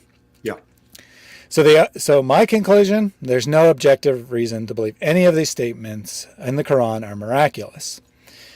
No rational person should accept statements like these as reason to believe in Islam, and Muslims should look somewhere else to find evidence to support their belief. The fact that the Quran doesn't contain scientific foreknowledge, scientific miracles, doesn't by itself disprove Islam, but it means you got to look somewhere else. If you don't have this, you need some other basis to say Islam is true. Right. Right. So, do you agree with this conclusion? Absolutely. No, I agree with your argumentation. I agree with the conclusions, and I totally agree that that the claims that the Quran makes are clearly not miraculous. And that Muslims should seriously consider that because they make claims that the Quran is without error. The Quran even says if this book were not from Allah, you would find much error in it. And you've just noted a number of errors in it. So I think our Muslim friends need to know as well, Thaddeus, that we're saying this out of love for them. We're not saying this to mock them. We're not mocking Muslims. We are critically analyzing Islam, and so we're not here to attack Muslims as people, as God's image bearers, but we're here to critically analyze the claims that Muslims generally make, and we have found them to be wanting. Absolutely, I would agree with that 100%. I often get comments from Muslims, along the lines of, "Why do you hate us so much? Why are you always talking about Islam?" Yeah. And, my response is always the same. If I actually hated Muslims, if I actually didn't care about Muslims, then I would just say nothing. I would just say, you're going to hell. I don't care. Yeah. Yeah. And I wouldn't speak about Islam because, there aren't a lot of thanks in this. You mostly just get hate from Muslims, and understandably so. I mean, I'm not criticizing them for that. Mm-hmm. It's hard to hear someone saying that your most trusted beliefs are false. Yeah. And I'll add that to what you said about us not mocking here. I have taken the courtesy of treating your claims seriously, evaluating them on their own basis. I could just dismiss these claims outright and say it doesn't matter if the Quran teaches that because the devil could have advanced scientific knowledge. Or I could say that it doesn't matter because the Quran teaches that sperm is produced between the backbone and ribs. See, there's scientific errors in the Quran. So, there's a mocking way to do it, and there's a generous way to do it. And I think we've taken the generous approach. Definitely. Okay, so we're going to take some questions, folks. So again, if you have any questions, again, place a capital Q there in the chat. State your question, and I will bring it on the screen, and we'll let Thaddeus and myself take a jab at it. So let me just scroll through here and see if there's Any questions at all? Um, they mostly seem to be comments. There's a question here that Air Church asks: does Shabirli still affirm perfect preservation of the Quran? Well, in theory, yes, but in his show, the Let the Quran Speak, he's made it very clear that he now acknowledges the existence of textual variants in different readings. And I think that's because of the pressure that he's been put on in the academic world, and also by others, Andrew Baker and others, who have shown that the Quran is not a homogeneous text, and that there have been different readings going back to Uthman's time, with Ibn Masud and Ubay bin Ka'b and others. So I would say, in theory, as an imam, he would say yes. But if you listen to his his program, Let the Quran Speak, he clearly admits the existence of variant readings in the Quran. Something he would never say back in the 90s when I met him. You want to add to that, Thaddeus? Yeah, I mean, I would agree. I think that if you just asked him, he would say yes, that he affirms it. But he's redefined it to a point where it's totally meaningless. Yeah. that it's perfectly preserved in all the different textual variations. And he also made comments about how the early Muslims didn't care about the correct wording, they just cared about the general idea.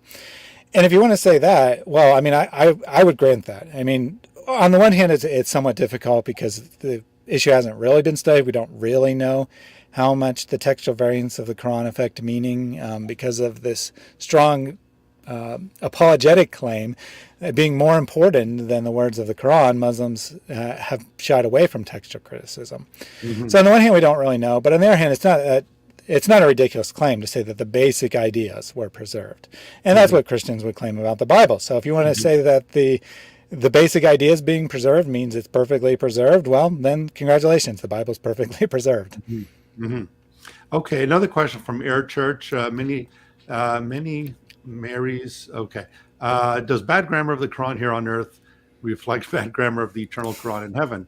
Well, yeah, because the Quran on earth is a copy of the original mother of the book in the heavenly tablet in heaven. So there's a bit of a Platonic reference here. You know, the idea of Plato's world of form and ideas and the receptacle world and so forth. But Muslims would say no, the text of the Quran is the exact copy of that heavenly tablet in heaven. And insofar as Sunni Muslims are concerned, the Quran is eternal. It is the eternal, the Kalimatullah, the eternal word of Allah. The Shias would reject that idea. Did you want to add to that, Thaddeus? Yeah, I mean, the Muslim response to pointing out grammatical errors of the Quran will be like, the Quran can't have any grammatical errors. It teaches us what Arabic is. Well, congratulations. You just have a circular argument. That's point one. And point two, you just made Arabic into the most confusing language where words don't have any real meaning.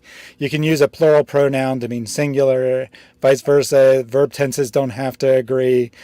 Anything can mean anything, basically. Right. Okay.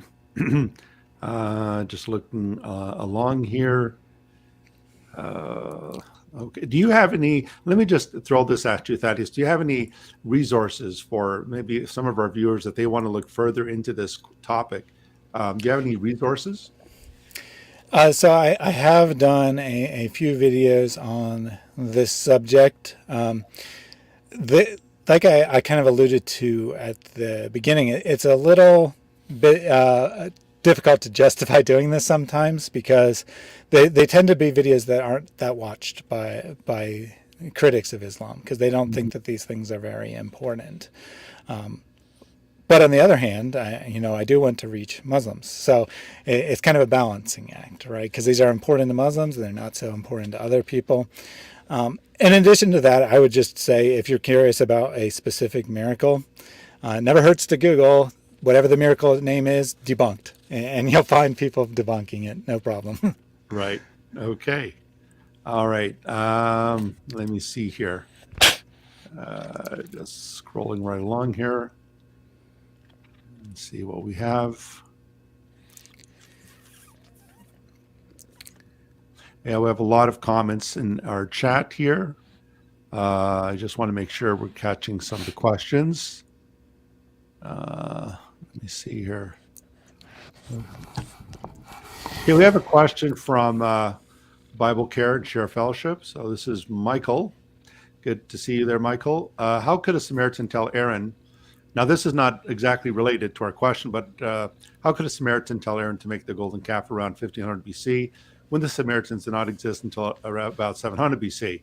Well, that's very easy, Michael. You just ignore history, ignore chronological sequence of events, and just have everything happening at the same time. So, yeah, that's a major problem. There were no Samaritans around in the time of Moses. They didn't come until after the Assyrian invasion of the northern kingdom of Israel in 722 BC. Muslims try to get around that by saying that the word Samari in the Qur'an is not a Samaritan, but this is a personal name. So there was a guy by the name of Samari who made Aaron, cause this golden calf to come out of the fire. Good try, but Samari, I mean, in Arabic and Hebrew, they're both Semitic languages.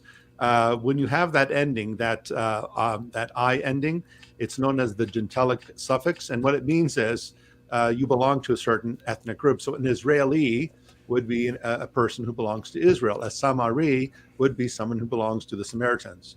So this is an embarrassing historical blunder. There were no Samaritans. There was no Haman in the court of Pharaoh telling Pharaoh to oppose Moses, because Haman was a Persian, and the Persians came much, much later, as we see in the book of Esther. So it's a major historical blunder. You want to add to that, Thaddeus? No, I think you pretty much nailed that one.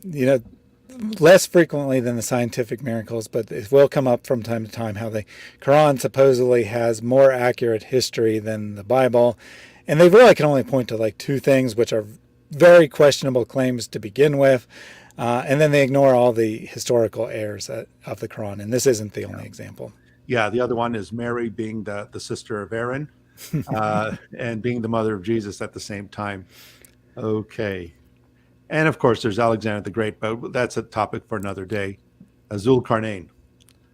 Yeah. Okay, let's see if we have any other questions here. So earlier, I don't see it now. It's pretty early on, and I just happened to glance. I wasn't really paying attention to the chat, but I happened to see it. Islam is my identity asked what criteria I would use against Islam or to disprove Islam. Well, first of all, I'm going to say that if you're going to believe in something, you actually need positive evidence. Being able to answer all evidence against something isn't sufficient reason to believe it's true. Islam can't win by default. Let's put it that way. Right. But as far as what I would cite as evidence against the Quran, well, first of all, I have a video that I did recently to celebrate having 100 videos where I list 100 reasons why Islam is false. But the ones I would go to, personally, I would go to as the top priority are the Quran's internal arguments for itself. Because these arguments demonstrate that God, not really God, of course, but the author of the Quran did not understand logic.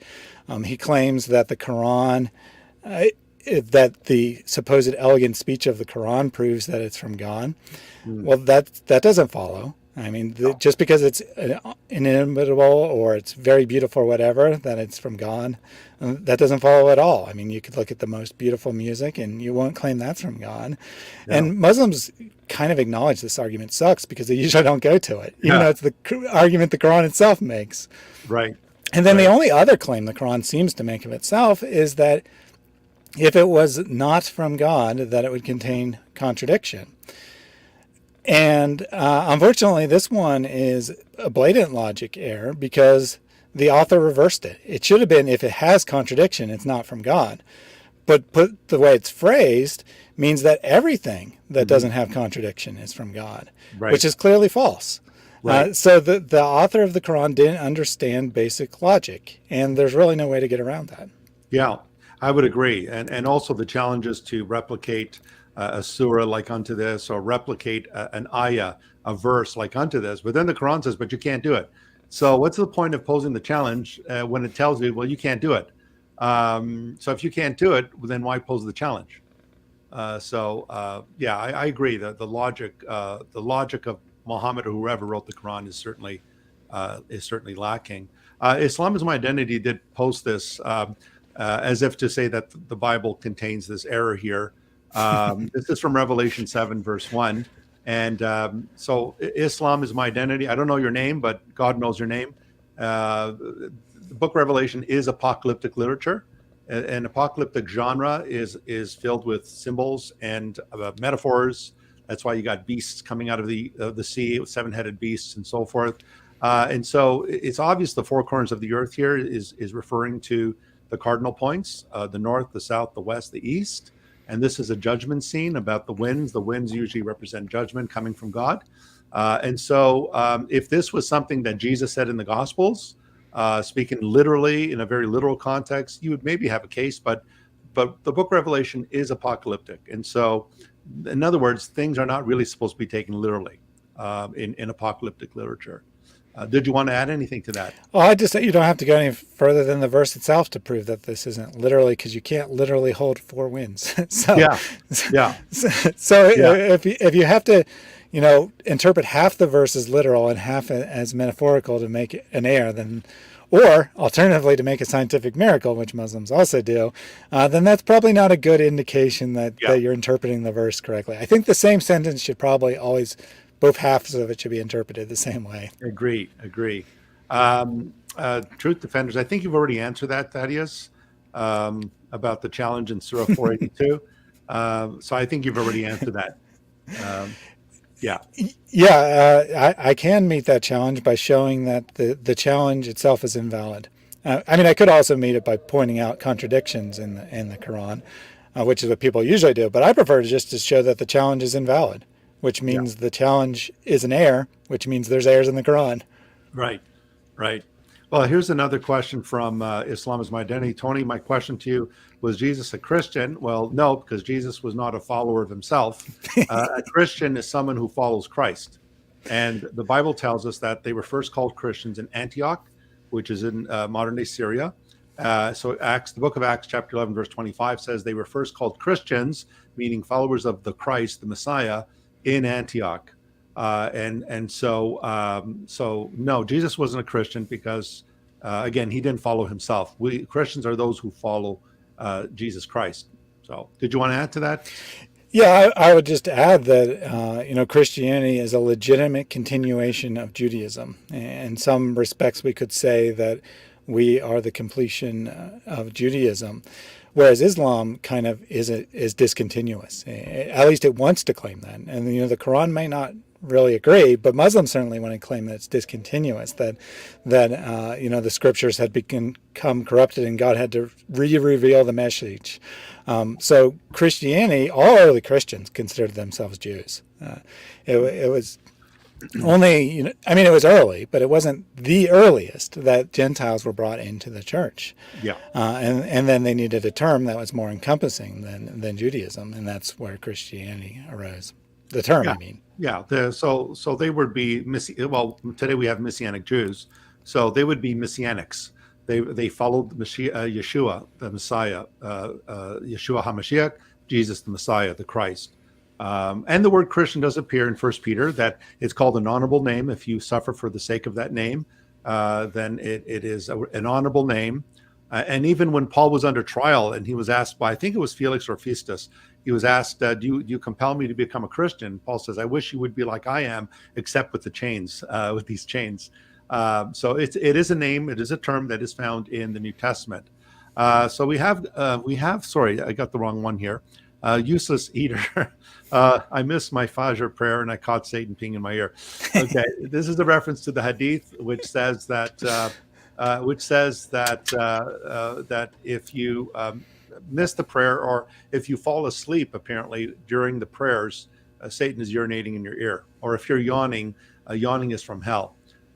So these are some of the great discoveries you find in the Hadith about what Satan does to you. Do you want to add anything to that? Well, yeah. I'll just say in more general terms that Satan seems to be pretty powerful in the Hadith. He seems to be able to stop people from doing all kinds of things, and apparently he tricked Muhammad himself.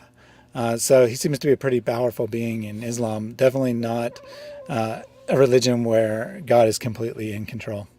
Right. So I think Islam, my identity, I guess he's just continuing. So what was his religion? If you're talking about the religion of Jesus, it would have been the Jewish faith, the Jewish religion. The New Testament, Paul calls it Judaism as well. But as Thaddeus clearly pointed out, Christianity is fulfilled Judaism. It is fulfillment in the Messiah. It is the new covenant that the Messiah has brought, that God promised to his people of old, and that Jesus the Messiah inaugurated. Even the Quran admits that Jesus came to set aside some of the things written in the law of Moses and to set aside and make things lawful that were previously unlawful. And that's what we find in the New Testament. With the coming of the new covenant, the law of Moses has been fulfilled. We are under a new covenant, the law of Christ. And so his faith would have been the Jewish faith, the Jewish religion, but he brought forth a fulfillment of that faith, which is the Messianic movement we know as Christianity. You want to add to that, Thaddeus? Yeah, I'll just say that don't confuse modern Judaism with first century Right, Judaism. right. Modern Judaism is based on rabbinic Yep, developments from basically the 3rd century to the present day, and has not that much in common with first century Judaism. correct. 100%. So that's a very important point, Thaddeus, because Jesus practiced biblical Judaism, as did Paul and the other apostles. But rabbinic Judaism is post AD 70, post 90 Jamnia, and moving forward. So rabbinic Judaism is very different than the biblical Judaism. So just take, for example, today, according to rabbinic Judaism, you're Jewish if your mother's Jewish. But in the Bible, Jewishness is marked from the father. So Ruth was not a Jew, right? Ruth was a Moabite. Boaz was a Jew, and therefore her son Obed was a Jew, and then Jesse, and then David. And David's very important. He's the ancestor of Jesus Christ. And so, yeah. Okay, let me see. Let me see if we have any other questions here. Let me just make sure we're on topic here. I think people are just going back and forth in discussion with our Muslim friend. So there is a question of what the funniest scientific miracle in Islam is, Okay, let me bring that up. which is not like super important, but it might be a fun way to close things out. Okay. So I think the funniest is ants talking, because if a Muslim said what would they could reasonably say, and that it's a miracle, God created a special ability of these particular ants for Solomon to hear. Well, great. But what they tried to do is they tried to say, well, science has discovered that ants communicate, therefore they can talk. No. why don't you read the verse? It says that Solomon could hear them and that he could understand what they're saying. Yeah. Yeah. And that comes from, we know where that comes from. We have Second Temple Jewish literature known as the Pseudepigrapha. And there are stories of Solomon commanding the demons to build the temple. They were under his authority. There's the famous seal of Solomon, this ring that had magical powers. It's almost like Green Lantern or Lord of the Rings. And so there was a lot of Jewish legend about Solomon and his ability to communicate with animals, including the ants. And so the story of, I know it sounds like Ant-Man. Sorry, I'm going Marvel on you, Thaddeus. But Solomon was able to communicate with ants. So he was the ant whisperer.